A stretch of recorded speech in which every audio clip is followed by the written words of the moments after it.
바울은 디도에게 앞으로 한 사람의 목회자로서 어떤 중심을 가지고 나아갈지 신중하게 고민하고 그에게 서신을 써내려 갑니다. 그리고 이 짧은 이야기들을 통해서 하나님이 오늘 저와 여러분에게 말씀하고 계시지요. 오늘 이 이야기는 한 가지 큰 주제가 있고 그리고 마지막 안부와 축도로 마무리가 되어집니다.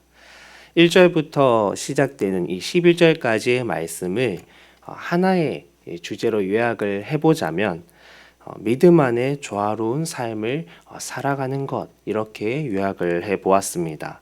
1절부터 11절까지를 이렇게 읽어갈 수가 있는 것이죠.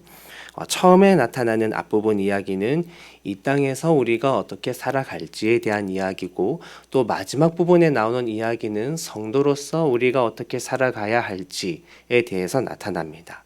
그런데 그 모든 삶을 살아갈 수 있게 하는 그 중심이 가운데에 들어가 있는 것이죠. 그 중심에는 삼위일체 하나님으로 인한 구원의 이야기가, 은혜의 이야기가 실려 있습니다. 바울은 언제나 믿음의 핵심을 잃지 않았습니다. 오늘 본문 4절에서 6절을 찬찬히 읽어보면 그가 의도적으로 성부, 성자, 성령 하나님을 언급하면서 구원이 오직 삼위일체 하나님으로부터 온다라는 것, 그리고 이것은 우리의 행위가 아니라 오직 하나님의 은혜로 이루어짐을 다시 한번 이 후배 목회자인 디도에게 점검을 합니다. 이 은혜로 말미암아 우리는 씻겼고 새롭게 되었으며 의로움과 영생을 얻었고 하나님의 상속자 곧 그분의 자녀가 되었습니다. 날마다 상고하고 묵상할 이 복음의 이야기가 이렇게 중심에 떡하니 들어가 있습니다. 그리고 이것을 토대로 앞부분의 1, 2절은 이제 이렇게 얘기합니다.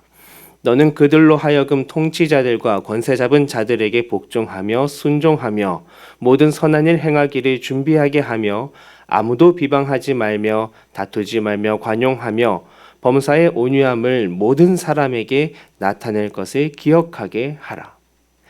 1, 2절 말씀이 있고 3, 4절이 연결이 되는데, 우리가 1절과 2절의 말씀으로 살아갈 수 있는 이유는 이 뒤에 3, 4절을 보면 이전에는 그런 삶을 살아가지 못했습니다. 우리는 죄인이었습니다. 그러나 삼위일체 하나님의 그 은혜 안에서 우리가 이제 새로워졌기에 우리는 이 땅 가운데에서 1절과 2절의 말씀처럼 살아갈 수 있는 것이죠. 그 삶이 어떻습니까? 이 땅 가운데 살아가는 사람들의 법을 존중합니다.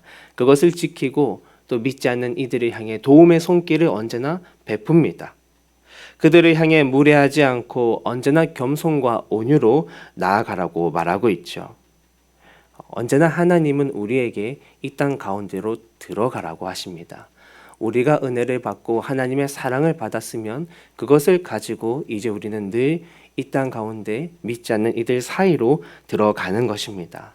교회 밖에서 믿지 않는 사람들과 많은 시간 부대끼며 여러 가지 일들을 겪으며 살아가시겠죠.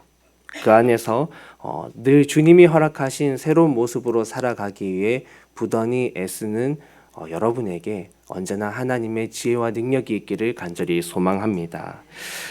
복음을 기반으로 하여서 우리가 세상을 살아가는 모습, 이것이 우리 안에 있고 우리 삶에 나타날 때 저와 여러분은 이 땅 가운데 빛과 소금으로 살아가게 될 것입니다. 그리고 후반부는 이렇습니다. 8절에서 9절이죠. 이 말이 미쁘도다. 원하건대 너는 이 여러 것에 대하여 굳세게 말하라. 이는 하나님을 믿는 자들로 하여금 조심하여 선한 일을 힘쓰게 하려 함이라. 이것은 아름다우며 사람들에게 유익하니라. 그러나 어리석은 변론과 족보 이야기와 분쟁과 율법에 대한 다툼은 피하라. 이것은 무익한 것이요 헛된 것이니라. 8에서 9절 말씀입니다. 삼위일체 하나님의 구원의 메시지를 보니까 이게 우리가 믿을 만한 너무 귀한 메시지요, 특별히 굳세게 지켜져야 할 메시지입니다. 그리고 믿는 자들은 이것을 조심하여 이것을 통해 선한 일을 행할 수 있다라고 말하는데, 여기서 이 조심하다라는 것은 매우 주의를 기울인다, 이것에 전념한다라고 보시면 되겠습니다. 우리가 유익한 그 본질적인 일에 전념하며 나아갈 때 하나님의 선한 일을 행할 수 있다라는 것이죠. 단순히 어떤 사역을 딱 맞추어서 할 수 있다. 이런 의미라기보다 하나 예를 들어 보자면 바리새인들이 안식일을 지켰습니다. 그들은 언제나 안식일을 지켰는데 예수님으로 인해서 사실은 이 안식일의 뜻과 의미가 회복되었습니다. 안식일에 생명을 살리는 일이 일어났고 안식일이 정말 안식일다워지는 것은 예수님을 통해서 이루어졌죠. 이처럼 우리가 교회에서든 일상에서든 무슨 일을 할 때에 이 복음의 본질에 충실히 임해야만 우리가 행하는 그 일이 하나님께 기쁨이 되는 일이 되는 것입니다. 그런데 때때로 구절처럼 이러한 본질이 아니라 그저 우리의 어떤 어리석은 변론과 여러 족보의 이야기와 분쟁과 율법에 치우쳐서 다투거나 하는 일이 있다라는 것이죠. 이것은 교회 안에서 너무나 헛되고 아무 유익이 없는 것이라고 바울은 권면합니다. 삼일째 하나님의 그 구원의 은혜를 알고 누리는 자녀들은 이 땅에서 겸손과 존중으로 살아갑니다. 곧 하나님의 자녀다운 삶의 모습으로 나아갑니다.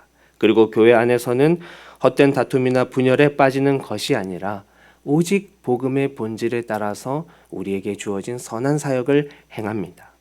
곧 우리는 복음을 향한 이 믿음 안에서 어디에서나 조화로운 삶을 살아갈 수 있습니다. 교회에서든 삶 속에서든 항상 하나님의 영광을 나타내며 살아갑니다. 바울은 이것을 디도에게 마지막으로 권면하고 있죠. 사랑하는 주님의 자녀 여러분, 저와 여러분의 믿음의 여정도 오늘 이렇게 주님 안에서 조화롭고 또 아름답게 이루어져 가기를 주님의 이름으로 축복합니다. 기도하겠습니다.